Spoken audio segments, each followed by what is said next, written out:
In this video, I want to derive the mirror equation. So what is a mirror equation? Some of you might know what it is, and some may be hearing it for the first time. Since it has the word mirror in it, let's first draw a mirror.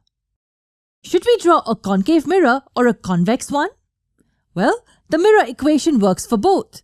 But let's start with a concave mirror. You are already familiar with all these symbols. P is the pole, C is the center of curvature. It is the center of a sphere of which the reflecting surface is a part of. The midpoint of C and P is the principal focus F. And finally, the line which joins all of them is the principal axis. Suppose that our object is kept behind C at a finite distance away from the mirror. We draw our usual diagram to get the image, which is of course a real image. So what is a mirror equation? Well, let me just write it down first. 1 over F is equal to 1 over U plus 1 over V. What do these three letters symbolize? They're nothing but distances between points. To understand better, let's draw a tangent at point P like this. In this equation, U is the distance between the object and the mirror. So this distance will be U. It is the distance between points A and P. Remember, the distance between two parallel lines will always be the same. So this distance is nothing but distance between points A and P. V is the distance between the image and the mirror. Let's name this point G. So V is nothing but the distance between points G and P. And F is the focal point, which is the distance between the principal focus and the pole. This distance is equal to F. Note that all the distances are measured from the pole of the mirror and not some other point on the mirror. So from the equation, you can see that it gives us the relation between the object's distance from the mirror, image's distance from the mirror, and the focal length. What if instead of this, I had placed an object somewhere else? It wouldn't change our formula. The equation does not depend on the object's position from the mirror. It is same for any position of the object. What if instead of concave mirror we had convex mirror? Again, it wouldn't change our formula. Yes, this formula is true for all types of spherical mirrors, convex as well as concave mirrors. Now the question is, how do we derive or prove this formula? There are many ways to derive the equation, but we will look at the easiest one. In order to derive this formula, we need to know only one thing, and that is the concept of similar triangles. You must have come across similar triangles many times in our math class. So let's review that first. In simple language, triangles are said to be similar if they have the same shape. For instance, these two triangles are similar since they have the same shape. This triangle is just a scaled down version of this. These two are also similar triangles. What's so special about similar triangles? When two triangles are similar, then the ratios of their corresponding sides are equal. For instance, here triangle ABC and triangle PQR are similar, so AB over PQ is equal to BC over QR is equal to AC over PR.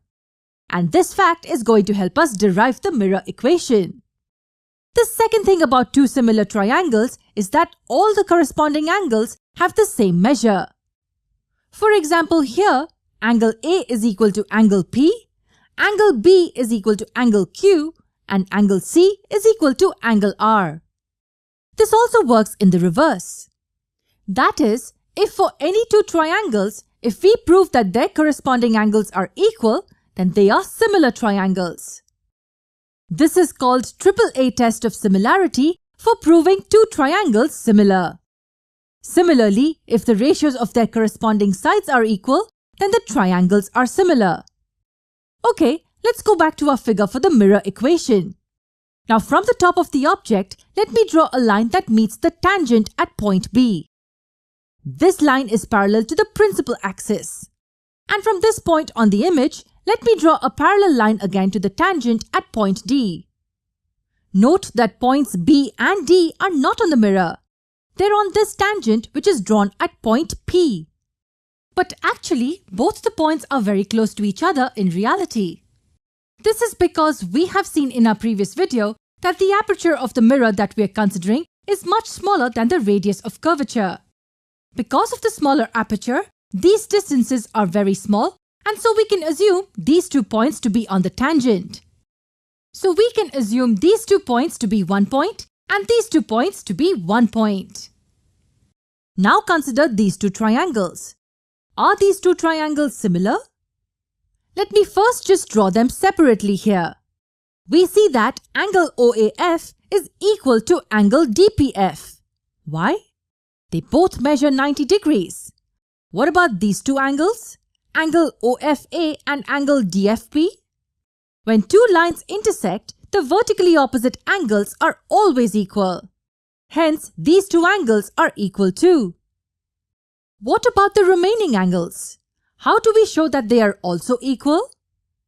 With very basic logic, we know that if the 2 sets of corresponding angles are equal, then the third set has to be equal. Finally, we proved that triangles OAF and DPF are similar by the AA or AAA test of similarity. Now, because they're similar, we can say that OA over DP is equal to AF over PF is equal to OF over DF. We're not really interested in this ratio, so we will just remove it from here. Now, from this figure, can you tell me what AF and PF represent? PF is the focal length f, but what about AF? We know that AP is the object's distance from the mirror, which is u. But AP is equal to AF plus FP, and FP is the focal length f. So AF is nothing but u minus f. And what are OA and DP? They are the heights of the object and the image. Let's denote them with HO and HI. We're not done yet. This is not the formula that we're looking for. Let this be equation 1. Now consider triangles IGF and BPF. These 2 triangles are also similar again by the AAA test. I will leave this for you to verify. The ratios of their corresponding sides are equal. I will remove this ratio as it's not required. IG and BP are nothing but the heights of the image and the object. PF is the focal length f. So what's GF? GP is equal to GF plus FP. We know that FP is f. So what's GP? Yes, it's the image's distance from the mirror V. Therefore, GF is V minus f. Let this be equation 2.